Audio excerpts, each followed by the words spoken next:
नेहम्याचं दर्शन काल दाखवलं प्रियांनो, की प्रभूने नेहम्याच्या लॉर्ड बोलले की तुम्ही ज्यावेळेला कोट बांधत होते यरुशलेमचं, आणि यरुशलेमची जेव्हा प्रियांनो अवस्था फार डेंजर होती प्रियांनो, नीट लक्ष द्यायचं मेस का तुम्हाला तुम्ही कोण आहात. तर ब्लॅक बोर्ड लागेल पुढच्या आठवड्यापासून की यरुशलेमची दशा फार वाईट झाली होती. यरुशलेम म्हणजे परमेश्वराचं भवन. आणि नेहम्या होता प्यालेदार. कोण होता? म्हणजे तो वाईन पाजणारा व्यक्ती होता. सगळ्यात कनिष्ठ काम करणारा व्यक्ती होता नेहम्या. परंतु नेहम्यामध्ये प्रियांनो एक देवाविषयी भूक आणि ताण होती. नेहम्यामध्ये एक व्याकुलता होती. नेहम्याला कळलं त्या ठिकाणी की यरुशलेमची दशा फार वाईट झालेली. यरुशलेमचे सगळे तट पाडण्यात आलेले. यरुशलेमची दशा फार थोडेसे लोक उरले त्या समयाला. म्हणून बायबल सांगतात की जेव्हा नेहम्याला ही बातमी कळते तेव्हा नेहम्या तिथं रडतो.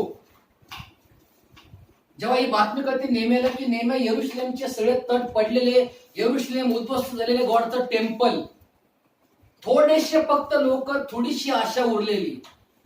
बाबा सांगतं नेहम्या त्या ठिकाणी रडत होता प्रियांनो. नेहम्या त्या ठिकाणी आपल्या लोकांसाठी विलाप करत होता. नेहम्या आपल्या लोकांसाठी त्या ठिकाणी रथ बदली करत होता. राजा म्हणला हे नेहम्या काय झाले बोलले. नेहम्या सांगतो राजा आमची दशा फार वाईट झालेली, आमचे लोक फार दुःखी कष्टी. आमचं जे यरुशलेम आहे, जे प्रभूचं टेम्पल आहे, जे प्रभूचं भवन आहे, जे प्रभूचं व्यासपीठ आहे, जे प्रभूचं काम आहे, जे प्रभूचं उपस्थिती, ती तुटून गेली आहे संपूर्ण. मला जावं लागेल. मी आता एक काम सोडून चाललोय बोलले. मी भरपूर तुम्हाला वाईन पाजल्या बोलले. आता हे रेव्हिलेशन नको, हा मेसेज नको, नको आता हे प्रगटीकरण, नको हे ठिकाण, नको हा प्लेस. मला जावं लागेल लोकांचा मला जावं लागेल लोकांचा समाचार घेण्यासाठी. मला जावं लागेल यरुशलेममध्ये. मला जावं लागेल अवस्था पाहण्यासाठी की काय अवस्था त्या ठिकाणी यरुशलेमची आणि काय प्रकारे तिथं कार्य घडते. बायबल सांगते मित्रांनो, नेहम्या जेव्हा गेला आपल्या लोकांकडं, सांगतं नेहम्या त्या समयाला जमिनीवर बसून कित्येक दिवस उपवास केले होते. नेहम्या जमिनीवर बसून रडत होता. मित्रांनो असंच तुमचं आमचं जीवन पाहिजे की आम्ही सुद्धा रडलो पाहिजे, पण रडून आमच्या प्रार्थना झाल्या पाहिजे. नेहम्या का रडला? नेहम्या देशभक्त होता आणि यरुशलेम हे नेहम्याचा देश होता. आणि जुन्या काळामध्ये एकच ठिकाण होतं प्रियांनो, most holy place of the Jerusalem. तेव्हा लोक जेरुसलेमला येत होते एवढ्या लांबून. आता पहा बऱ्याच ठिकाणी प्रार्थना भवन मीटिंग आहे, परंतु त्या काळामध्ये एकच होतं यरुशलेम. आणि त्या यरुशलेम मध्ये प्रियांनो देवाची उपस्थिती होती. त्या यरुशलेम संदूकची पेटी होती, याजक होते, महायाजक होते, गार्ड होते, द्वारपाल होते. तिथं अनेक प्रकारचे लोक होते त्या ठिकाणी प्रियांनो. आणि त्या ठिकाणी प्रियांनो देवाचं काम चालू होतं प्रियांनो जेरुसलेम मध्ये.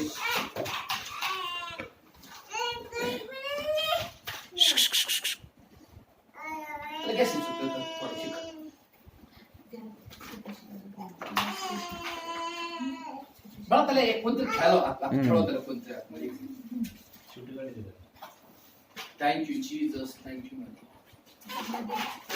ना तो बल से ना शक्ति से तेरे आत्मा के द्वारा, ना तो बल से ना शक्ति से तेरे आत्मा के द्वारा. वो ये पहाड़ ढल जाएगा, ये पहाड़ ढल जाएगा, ये पहाड़ ढल जाएगा तेरे आत्मा के द्वारा, तेरे आत्मा के द्वारा. ते प्रियांनो ऐकू पुन्हा संदेश मध्ये की नेहम्याचं रेव्हिलेशन काय आम्हाला शिकवते प्रियांनो. नेहम्याकडे प्रियांनो देवाचं काम होतं, पण नेहम्या नो एज्युकेटेड. नेहम्या कुठला संदेष्टा नव्हता, नेहम्या पाळत नव्हता, नेहम्याकडे कुठली डिग्री नव्हती, नेहम्याकडे कुठलं शिक्षण होतं. नेहम्याकडे फक्त देवाविषयी भूकतान होती. नेहम्याकडे काय होतं? नेहम्याकडे फक्त यरुशलेम साठी प्रियांनो त्याच्या अंतःकरणामध्ये भूक आणि तहान होती. तुम्ही जर नेहम्याचा अध्याय वाचला तर नेहम्याकडे काही नव्हतं चांगुलपणा. फक्त नेहम्याला आपल्या लोकांविषयी आणि देवाविषयी आवेश होता.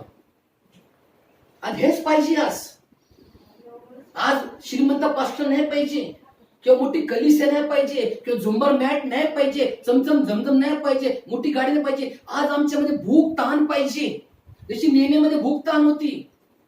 बायबल आम्हाला सांगतं की नेहमीमध्ये प्रियानो आपल्या लोकांविषयी कळवळा होता. नेहमीच्या अंतःकरणामध्ये आपल्या लोकांविषयी प्रेम प्रीती होती. नेहमीच्या अंतःकरणामध्ये यहोवाविषयी किंवा तो जुना जो करार होता, संदूकची पेटी जर पाहिलं किंवा नियम होते मोजेसचे, त्या लॉ विषयी तो आवेशी होता प्रियानो नेहमी. नेहमीचा अध्याय वाचला तर नेहमीने कित्येक दिवस उपवास केले होते, विलाप केले होते. का तर प्रभू आमच्या लोकांनी पातक केले, आमच्या कुटुंबाने पातक केले आणि आम्ही सर्वजण जन्माचे पापी आहोत. आता आपण गाणं गातो, योग्य केवळ तुझा अर्थ काय देवा, तू योग्य मी पापी. हे योग्य केवळ तुझा अर्थ काय देवा, तू योग्य मी पापी. म्हणून जॉन द बॅप्टिस्ट म्हणतो की आवश्यक आहे की आता प्रभूंनी उंच व्हावं आणि मी स्वतःला घटवतो. जॉन द बॅप्टिस्टचा देवाचा तुम्ही जॉन बॅप्टिस्ट म्हणतो की हा पा देवाचा कोकरा. कोण जॉन द बॅप्टिस्ट? जकरियाचा मुलगा, एलिशिबाचा मुलगा होता जॉन द बॅप्टिस्ट. सगळ्यात मोठा संदेष्टा लक्षात ठेवा पवित्र शास्त्रामध्ये. मला कोणी विचारेल की मोठा संदेष्टा कोण आहे जगात, तर John the Baptist. John the बॅप्टिस्टने काय केलं होतं? जॉन द बॅप्टिस्टने प्रभूला रिव्हील केलं होतं. तुम्ही विचार करा, जेव्हा प्रभू श्री ख्रिस्त जगात आले होते, माहित होतं लोकांना की ज्याविषयी आम्ही ऐकलं होतं, हा तो ख्राइस्ट आहे का, हा तो मसीहा आहे का, हा तो उद्धार करताय का, हा तो पिता आहे का, हाच तो पुत्र आहे का, हाच तो पवित्र आत्मा आहे का, हा तो मुक्तीदाता आहे का, हा तो जीवनदाता आहे का, कोण तो बोले? तर परमेश्वर बोलत जॉन द बॅप्टिस्टला की जॉन द बॅप्टिस्ट तू देवाच्या कोकला रिव्हील करशील. आणि जॉन द बॅप्टिस्टनी प्रभू येशू ख्रिस्ताला जगात समोर सादर केलं की हाच तो कोकरा जो मानवासाठी वदला जाणार आहे. आणि तेव्हा अनेक लोक देवाच्या मागे चालू लागले. एक राजमार्ग होता जॉन द बॅप्टिस्ट. शास्त्री प्रश्न विचारले, तू कोण आहेस? तू का बाप्तिस्मा देतो जॉन द बॅप्टिस्ट? तू यॉर्दनमध्ये का बाप्तिस्मा देतोस? तुझा बाप्तिस्मा कुठला आहे? तुझी भाषा कुठली आहे? तू कुठल्या वंशावळीचा? तुझं काम काय? तुझं कार्य काय? तू कोण आहेस? तू एली आहे? मोजेस आहे? तो काय म्हणतो जॉन द बॅप्टिस्ट? येशिया संदेष्टाचा ग्रंथ वाचा की त्यातले माझ्याविषयी की घोषणा करण्याची वाणी ऐकू येत आहे की अरण्यामध्ये देवासाठी राजमार्ग तयार कर. तो राजमार्ग मी ये बोले. आमेन. तो राजमार्ग मी ये बोले आणि माझ्याविषयी लिहिले बोले. किती घोषणा तो ट्रम्पेट मी करते देवाविषयी. जॉन द बॅप्टिस्ट एक राजमार्ग होता प्रियानो. आणि त्या जॉन द बॅप्टिस्टनी येशू ख्रिस्ताला जगामध्ये प्रकट केले प्रियानो की हा तो जिवंत देवाचा कोकरा, you are the living lamb. आणि त्यानंतर आम्ही पाहतो प्रियानो की आम्हाला मुक्ती कशी मिळाली प्रियानो. आणि जॉन द बॅप्टिस्ट खरा टीचर होता. तो कधी घाबरत नव्हता कोणाला पण. एकदा विचारलं शास्त्री पुरुषांनी की आम्ही काय करावं उद्धारासाठी? हे सापाच्या पिल्लांनो, आम्ही जॉन द बॅप्टिस्ट, हे सापाच्या पिल्लांनो तुम्हाला सुटका पाहिजे हे कुणी सांगितलं? खुराट ठेवल्या फांदीवर प्रभूसाठी फळ आणा. का कडक प्रीचिंग केली? का जॉन द बॅप्टिस्ट जंगलमध्ये होता. जंगलमध्ये काय असतं? खुराट आणि साप. जसं नेचर होतं तशी जॉन द बॅप्टिस्टची प्रीचिंग होती प्रेम. जैसा देश वैसा भेस. जॉन द बॅप्टिस्ट काय खात होता? रानटोळ आणि प्राण्याचं कातड हा ड्रेस होता जॉन द बॅप्टिस्टचा. कारण जॉन द बॅप्टिस्ट कुठली डिग्री नव्हती, कुठला झगा नव्हता. तो बिन झग्याचा होता, पण तो देवाचं काम करणारा वर्कर होता. आणि ज्यांच्याकडे झगे होते त्यांच्याकडे काय काम नव्हतं. आता अनेक लोक झगे घालतात पण देवाचं काम नाहीये. मिळल्या मुडधर काम एकदम मिळ. झग्याची गरज नाहीये आम्हाला. जितक्यांनी ख्रिस्त येशू मध्ये बाप्तिस्मा घेतला त्यांनी प्रभूला परिधान केलेले. तुम्हाला मला एक ड्रेस भेटलेला आहे. कुठला ड्रेस माहितीये? तारणाचं वस्त्र. हे तुम्हाला दिसतं का? हे फक्त सैतान दिसतं. हो नको, ड्रेस त्यांच्या अंगावर. हा ड्रेस नाही, तारणाचं वस्त्र. जितक्यांनी ख्रिस्त येशूमध्ये बाप्तिस्म घेतलंय, येशूमध्ये बाप्तिस्म आहे, येशूमध्ये मरण आहे, येशूमध्ये जीवन आहे, येशूमध्ये तारण आहे. वन गॉड, एक गॉड शिवाय काय नाही पवित्र शास्त्रामध्ये. One God, no father, father son holy God, three in one God Jesus Christ. देवाने तीन टाईप मध्ये काम केलं, पण तो वन गॉडच आहे. एकच विश्वास आहे, एकच प्रभू आहे, एकच बाप्तिस्म आहे. आणि पौल म्हणतो जे बी तुम्ही करताल ते येशूच्या नावाने करा. विचार, त्या नावात किती सामर्थ्य आहे.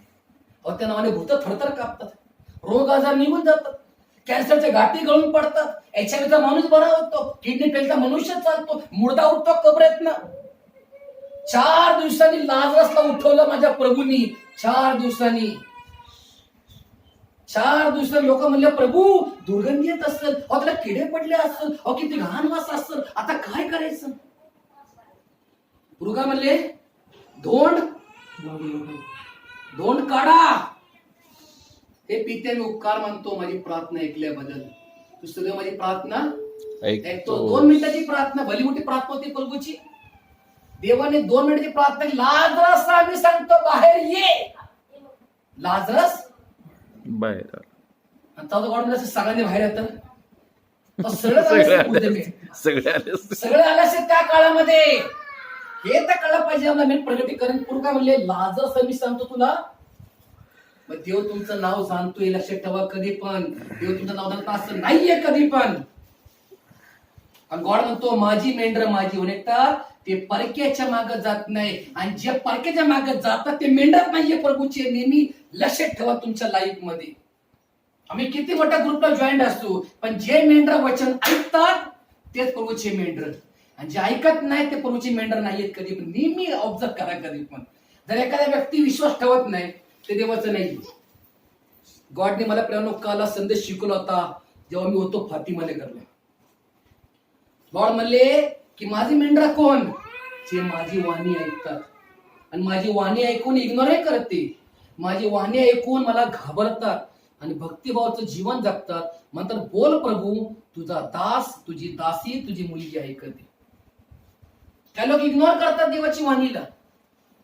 मग देव तुमची वाणी इग्नोर करतो. जेव्हा देव तुम्हाला हाक मारतो ना, तेव्हा कधी संधी गमावू नका. कित्येक वेळा देव आम्हाला हाक मारतो, पण आम्हाला कळत नाही. अरे कोणीतरी आवाज दिला मला. आम्ही पाहतो की ह्यांनी आवाज दिला का त्यांनी, पण तेव्हा तुम्हाला देव आवाज देत असतो तेव्हा तुम्हाला कळत नाही. कित्येक वेळा प्रभूचा आवाज आम्हाला येत असतो, पण आम्हाला असं वाटतं अरे मला भास होतोय काय, अरे मला स्वप्न पडलंय काय, नाही मला कोणतरी बोलवते, नाही मला हे कळलं. आपल्याला असं त्या टाइमला देव तुम्हाला आवाज देत असतो, कारण देवाच्या आवाजामध्ये सामर्थ्य असतं. कधी पण कित्येक वेळा आपल्या घरामध्ये पावलांचा आवाज येतो, ते प्रभूचे पाय असतात, कारण प्रभू आपल्या घरात फिरत असतो. कारण त्याचं वात्सल्य जीवनापेक्षा श्रेष्ठ आहे. बघ कधी आम्हाला स्पर्श होतो पा झगायचा आराधनेमध्ये. असं वाटतं कोणतरी आम्हाला स्पर्श करते का, त्यावेळेला प्रभूचा झगा तुम्हाला असा पर्याय तुमच्या इथनं निघून जातो. कारण प्रभू आराधनेमध्ये फिरतो कलिसियामध्ये. जसा 7 कॅन्डल्स मध्ये गॉड फिरतो ना 7 मंडळामध्ये, तसं आराधनेमध्ये प्रभू ख्रिस्त तुमच्यात फिरत असतो तुम्हाला स्पर्श करण्यासाठी. परंतु हे दैवी उपस्थिती आज आमच्या लाईफ मध्ये पाहिजे कधी. आणि हीच उपस्थिती होती नेहमीच्या काळात. नेहमीकडे डिग्री नव्हती, नेहमी कुठला पालक नव्हता, नेहमीचं शिक्षण जास्त नव्हतं. नेहमी इज अ सिंपल मॅन. नेहमीचं काम काय, प्यालेदार, वाईन. राजाला वाईन पाजणं, दारू पाजणं कनिष्ठ काम होतं नेहमीच. आणि प्रभू अशा लोकांना सेवेला निवडतो जे लोक कनिष्ठ असतात. परमेश्वर कुठलाही मोठ्या डिग्रीचा व्यक्ती निवडतो सेवेला नाही निवडत. का निवडत, तो व्यक्ती भरलेला असतो. तुम्ही कधी पहा पीएचडी 3 वर्ष कोर्स केला, त्यांना विचारा रेव्हेलेशन माहित नाही. मग काय केलं 3 वर्ष तुम्ही, थिओलॉजिकल काय तुमच्या बुद्धीचा वापर केला तुम्ही. ते बायबल कॉलेज करतात, काय त्यांना शिक्षण असतं त्या कॉलेजमध्ये तुम्ही विचार करा. येशू पाण्यावर चालला, येशूने मुर्दे उठवले, आणि पेत्र डुबू लागला, बाकी काही शिकवत नाही. प्रभू काय म्हणले शिष्यांना? यरुशलेम शहरात जावा, पवित्र आत्म्याची वाट पहा, पवित्र आत्मा तुम्हाला सही शिकवेल. आणि जेव्हा पवित्र आत्मा तुमच्या लाईफ मध्ये येतो ना प्रियांनो, तेव्हा तुमचं खरं आत्मिक जीवन असतं. आणि जोपर्यंत पवित्र आत्मा येत ना तुमच्या लाईफ मध्ये, no dynamic no mechanical. Dynamic of the mechanical हा एक मेसेज आहे. डायनॅमिक हा एक पवित्र आत्मा आहे, मॅकॅनिकल तो तुम्हाला रिपेअर करतो. पवित्र आत्मा किती महत्त्वाचा लाईफ मध्ये, तो पवित्र आत्मा नसेल तोपर्यंत तुम्ही देवाचे नाहीये प्रियांनो. आम्ही आता बॉडीमध्ये आहोत, देहामध्ये आहोत, आता आम्ही आमच्या घरामध्ये आहोत. पण ज्या दिवशी तुम्ही पवित्र आत्मा प्राप्त करता तुमच्या लाईफ मध्ये, तेव्हा तुमच्यामध्ये एक खिशाव निर्माण होतो, एक दिवाना पण निर्माण होतं. तुमच्यामध्ये येशू दिसतो. कोण दिसतो तुमच्यातनं? Christ of Christ. तुमच्या बोलण्यातनं, चालण्यातनं, वागण्यातनं लोकांना येशू दिसतो प्रियांनो. आणि दिसलाच पाहिजे. कारण गॉड म्हणले जसं मी पवित्र तसे तुम्ही पवित्र व्हा. आणि देवाचं वचन तुम्हाला पवित्र करत. गॉड म्हणतो जसं मी आणि पिता एक आहे तसं तुम्ही एक व्हा. कित्येक वेळा प्रभू एक व्हायचा प्रयत्न करतो, आम्हाला एक व्हा म्हणतो. जेव्हा मी एकत्र होतो ना प्रियांनो, तेव्हा परमेश्वर सामर्थ्य उतरतं कधी पण. आसपा मोठ्या ह्याच्यामध्ये कलिसियात गडबडली, एकता नाहीये. सैतान एकता तोडतो, लक्षात ठेवा. सैताना माहिती इथे एकता येऊन द्यायची नाही, युनिटी येऊन द्यायची नाही. सैतान नेहमी पहा कुठल्या गाव कलिसियात नेहमी फुटी असतात, भांडणं असतात, वाद असतो. तू बडा मै बडा तू बडा, हे केलं ते केलं ते केलं हे केलं. दोषारोपणचा आत्मा, भांडणाचा आत्मा, किरतण्याचा आत्मा. नो फायर नो वायर, काही नाही, फक्त दुष्टात्मा काम करतो प्रियांनो. परंतु जो छोटा कळप आहे ना प्रभूचा, छोटा कळप, बायबलचा तर तुम्ही छान अभ्यास केला प्रियांनो व्यवस्थित. प्रभू काय म्हणले बायबलमध्ये? छोटा कळपा भिवू नकोस. ए लहानशा कळपा भिवू नको, कारण मी तुझ्या बरोबर आहे. आणि तुला राज्य द्यावं ही त्या पित्याची इच्छा आहे. देवाचा कळप हा कधीही मोठा नसतो. मोठा कळपामध्ये लॉर्ड मिरॅकल्स करतो प्रियांनो, प्रभू चमत्कार करतो. पण मोठ्या कळपात सगळे जातील देवाच्या राज्यामध्ये. आणि 5 मूर्ख 5 शहाण्या कोरे होत्या. गाई गेल्या का? एका ठिकाणी बसल्या होत्या. दिवा होता दाईंकडं, वात होती, तेल होतं. मूर्खांकडे कमी तेल होतं आणि शहाण्यांकडे भरपूर तेल होतं. तेल म्हणजे अभिषेक. काय झालं शेवटी? 5 गेले आणि 5 राहिले. हा एक रॅप्चरचा मेसेज आहे. हे आम्हाला नेहमी कळव प्रियांनो की आम्ही या जगामध्ये प्रवासी आहोत. इथं काही नाहीये. हे धन दौलत पैसा गाडी जमीन बँक बॅलन्स एफडी सेफ्टी टेफ्टी एलएसी पॅलेसी काही नाहीये. हे सगळं केर कचरा दुनियादारी आहे. जर येशू तुमच्या संगती आहे ना, तर तुम्हाला कधी कमी नाही पडणार. गॉड काय म्हणले स्वतः, तुला मी कधी सोडणार नाही आणि तुला मी कधी टाकणार. मग आपण का काळजी करतो? सकाळी उठलं डोक्यात विचार, काय कसं होईल, काय होईल, कसं होईल. डोक्यात किती विचार सैतान घालतो. सकाळी उठले की नुसता विचार डोक्यात येतो. पा दिवसभर डिप्रेशन, दिवसभर विचाराचा आत्मा. मित्रांनो, आम्ही आमचे विचार बदली केले पाहिजे, आमच्या प्रार्थना बदली केल्या पाहिजे. गॉड म्हणतो की तुमची कबुली बदलली पाहिजे, पॉझिटिव्ह बोललं पाहिजे. मी कधी पण मी नेहमी सांगतो मेसेज मध्ये की मित्रांनो, तुम्हाला जर म्हणले की तुम्हाला उद्या मरण आहे, आनंदाने तयार व्हा मरायला. कारण मरण जीवन परमेश्वराच्या हातात आहे. काय म्हणली मरियम मार्था, प्रभू आपण जर इथं असला असता तर मला उमेल असता का? कारण पुनरुत्थान जीवन आपण हे आम्हाला माहिती. काय म्हणले ते? आणि जेव्हा कळालं की प्रभू गावात आले, दोघी पळत सुटल्या प्रियांनो. असं होतं की समजा आमचा एक जवळचा व्यक्ती आला तर आम्ही पळत सुटतो. तर डॅडी एक महिन्याने आले, डॅडी पप्पा कुठं होते? मुलांना एक आतुरता लागते.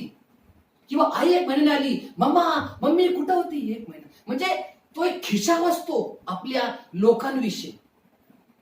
तसं की मरिया मार्था होती, त्यांना खिचा होता. त्यांना कळलं की गुरुजी रबुनी गावात आलेले, दोघी बहिणी पळत सुटल्यापर्यंत रोडनी डायरेक्ट त्या प्रभूच्या चरणी बसून, प्रभू आपण इथं असला असता तर आपला मित्र माझा भाऊ मेलाच नसता. म्हणजे जिथं येशू आहे तिथं कधी मरण येत नाही, लक्षात ठेवा. आमेन. जिथं येशू आहे तर रोग कधी येत नाही. जिथं येशू आहे त्या ठिकाणी कधी शाप नसतो. जिथं येशू आहे तिथं बरकत आहे, आनंद आहे, सामर्थ्य आहे, जीवन आहे, तारण आहे, तेज आहे, पॉवर आहे. अहो जिथं येशू आहे तिथं जीवन आहे, आणि जिथं येशू नाहीये तिथं काय नाहीये. चमचम झमझम आहे, फक्त फक्त चमचम झमझम आहे. ओ जिथं येशू आहे तिथं खरं जीवन आहे, आणि ज्यांच्याकडे येशूच नाहीये ते सगळ्यात व्हेरी पुअर आहे. असं विचार करा, आम्हाला किती आनंद होतो येशू माझ्या बरोबर आहे.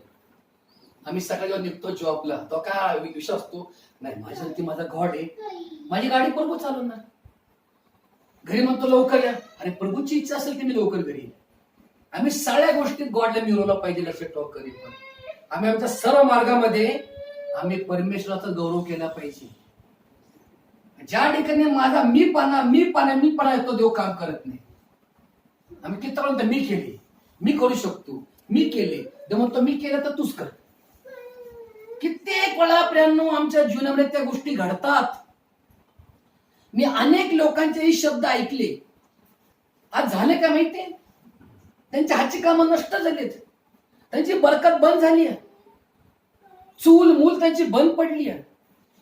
आम्ही हे म्हणलं पाहिजे, मी काय नाही, येशू सर्व समर्थ. मी काही करत नाही, येशू मला पुरवतो. मी कमवत नाही, माझा गॉड कमवतो. मी पेपर लिहित नाही, माझा परमेश्वर पेपर लिहितो. मी जेव्हा जातो ना, माझा गॉड माझ्यावर चालतो. मित्रांनो, आम्ही नेहमी देवाला उपमा दिले पाहिजे. आम्ही म्हणलं म्हणजे नाही, पहिला माझा येशू, बाकी सर्व नंतर. मग गॉड का आपल्या जुन्या काळामध्ये पूर्ण बुद्धीने, पूर्ण शक्तीने, पूर्ण जीवाने, पूर्ण आत्म्याने तू आपल्या देवावर का म्हणले प्रभू येशूनी.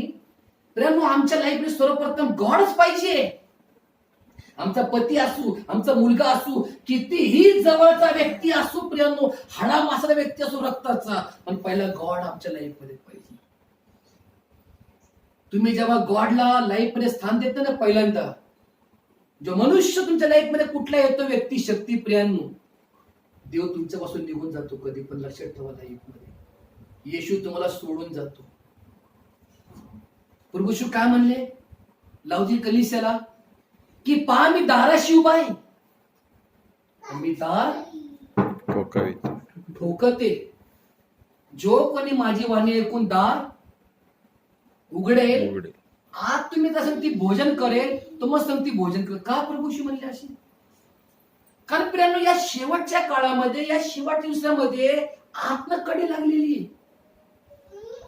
लोकांच्या अंतःकरणात कडी लागलेली, लोकांच्या मनात कडी लागली. लॉक केलं त्याने आपलं अंतःकरण. लोकांचं लॉक झाले जीवन, कलिसिया लॉक झाली, ट्रायबेनेकल लॉक झाले, विचार लॉक झाले, बोलणं लॉक झाले, फेलोशिप लॉक झाली, संपूर्ण ब्लॉक झाले अनेकांचे प्रेम ब्रेन मधले दारे खिडक्या. पॉझिटिव्ह विचार बंद झालेत. Negative negative negative negative negative negative विचार चालू आहेत. अंधकार छात चाललेले, अंधकार पसरत चाललेले. लोक जास्त अंधाराची आवड धरत चालली. आज त्यांना प्रकाश नकोय. आजची स्थिती लोकांना ट्रूथ नकोय, पण थोडासा प्रकाश आहे, थोडीशी लाईट आहे, थोडीशी आशेची किरण आहे, थोडीशी आशा आहे. आणि ती आशा म्हणजे प्रभू Yeshu Khrist. Hope in God. हन्नाकडे काय होतं का? हन्नाकडे काय होतं का? हन्ना वांजुटी होती, मूलबाळ नाही, पती समजदार होता, पण हन्नाने चढ सोडलं का? हन्ना गेट पाशी म्हणते, हे जिवंत प्रभू तुम्हाला पोटचं फळ दे, तू जेशील ते सेवेला मी अर्पण करेल. आणि हन्नाने आपलं मूल देवाला अर्पण केलं. आज आम्ही आमची मुलं देखील देवाला अर्पण केले पाहिजे. अर्पण म्हणजे सेवेला दिले पाहिजे. सेवेसाठी लेकरं आम्ही दिले पाहिजे. एक तरी लेकरू आमच्या सेवेमध्ये पाहिजे कधी पण. तुम्हाला मी सांगतो, चेन्नईमधली घटना काय घडली. चेन्नईमध्ये एक फार नामचीन सेवक होते. त्या सेवकाला 4 मुलं होती.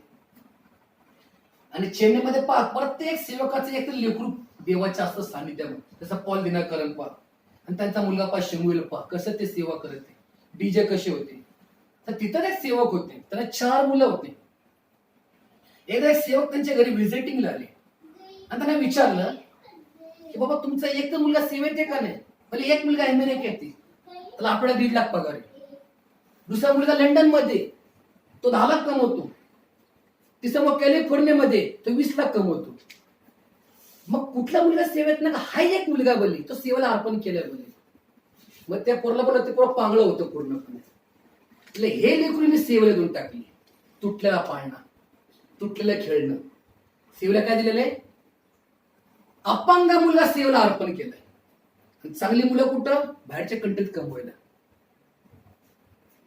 तसे एक मुला, तुम्ही एवढे नामचीन व्यक्ती होते, 3 मुलं तुमच्या चांगले बाहेरच्या कमवायला गेले आणि तुम्ही सेवेला का अर्पण केले. एक ते अपंग लेकरू अर्पण केले. प्रेरणो लक्षात ठेवा, जीवनामध्ये देवाला नेहमी उत्तम ते उत्तम अर्पण करत जाऊ. कधी एक तरी तुमचं लेकरू देवाच्या कामात पाहिजे. कधी बी लक्षात ठेवा, एक तरी लेकरू तुमच्या देवाच्या सेवेत पाहिजे कधी पण. वरती लॉर्ड विचारत तुम्हाला, 2 दिले, सेवा केली का माझी. 1 दिलं, प्रीचर होता का. 1 मुलगा दिला, त्याला माझी आराधना शिकवली होती का. तुम्हाला 4 मुलं दिली, लेडी कोणी केली का स्टेजवर. कोणी प्रीचिंग केली का, कोणी हँडल वाटले का, चर्च झाडलं का, खुर्च्या पुसल्या चर्चच्या, रिस्पेक्ट केलं का. हे लॉर्ड तुम्हाला आम्हाला विचारणार आहे. मला विचारणार, तुम्हाला बी विचारणार प्रियांनो. म्हणून प्रियांनो, आमचं एक तरी लेकरू देवाच्या सेवेत पाहिजे. शिक्षण द्या, त्यांना शिकवा, पण त्यांना देवाचे बी शिक्षण द्या.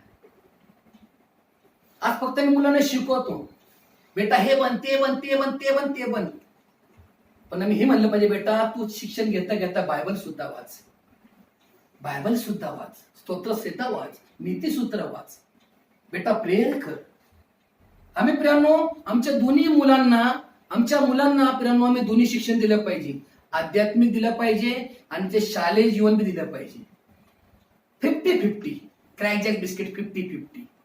मुलं एकच करत बसल्यानंतर मला सांगा, उद्या मला गॉड कोण मला माहित नाही, पप्पा मम्मी कोण गॉड, कुठला येशूने ओळखत नाही. अशी स्थिती झालेली आहे जगात, अशी स्थिती झालेली आहे. मी अनेक सेवकांची मुलं पाहिली, अनेक सेवकांची मुलं आज नाहीये प्रार्थनेमध्ये. त्यांना येडं केलं या डबड्यानी, त्यांना येडं केलं या मोबाईलनी. तर एवढे गुंतले त्या मोबाईलच्या ह्याच्यामध्ये, बॅटरी सारखे प्रियांनो, की तेच फेसबुक आहे, तेच इंटरनेट आहे, ते इंस्टाग्राम आहे, तेच व्हॉट्सअप आहे, वगैरे वगैरे काय काय असतं यामध्ये. या इंटरनेटने प्रियांनो अनेक देवाच्या सेवकांच्या लेकरांचं ब्रेन एवढं त्यांनी खराब केले की ते वॉश कधी होईल. सैतान प्रियांनो कधी तुमच्या मुलांना वाढून देतं लक्षात प्रार्थनेत कधी पण. पण आमच्या मुलांना आम्ही स्वतःहून प्रार्थनेसाठी बसवलं पाहिजे. होतं काय, आम्ही वाढतो, मुलं वाढत नाही. आणि त्या मुलामधनं सैतान पहिला काम करतो. कधी लक्षात ठेवा, जीवनामध्ये आम्ही वाढतो प्रार्थनेमध्ये, मुलं त्या मुलामध्ये दुष्टात्मा काम करतो. आम्ही मुलांना सांगितलं पाहिजे, बेटा बघ हाच परमेश्वर आहे, की ज्या परमेश्वरामुळं आज आम्ही खातोय, त्या परमेश्वरामुळे आम्ही कपडे घालतोय, त्या गॉड मुळे आज हे छप्पर आहे. त्यामुळे आम्ही नेहमी मुलांना टीचिंग दिलं पाहिजे कधी पण. हे फार महत्वाचं आहे. ते लेकरं का भटकतात त्याचं कारण जगामध्ये नुसतं पाप आहे, डोळ्याची वासना, देहाची वासना आणि संसाराची फुशारगी आहे. मुलंच नाहीये तर अनेक विश्वासाने देखील भटकलेत आज विश्वासापासून. पौल म्हणतो अनेक लोक भटकलेत त्या विश्वासापासून, भरकटलेत. कशामुळे प्रियांनो, जगाशी मैत्री केल्यामुळं. आज पहा प्रियांनो, आज लोकांना फक्त ते lockdown lockdown lockdown lockdown lockdown येड लागलं लोकांना. लॉकडाऊन नाही पडणार आहे आता, समाप्त. आता साफसफाई चालली आहे, पण उसने साफसफाई केली सगळ्या देशाची. आता लवकरच आम्हाला लस मिळणार आहे. कोरोना पळून गेलाय प्रियांनो.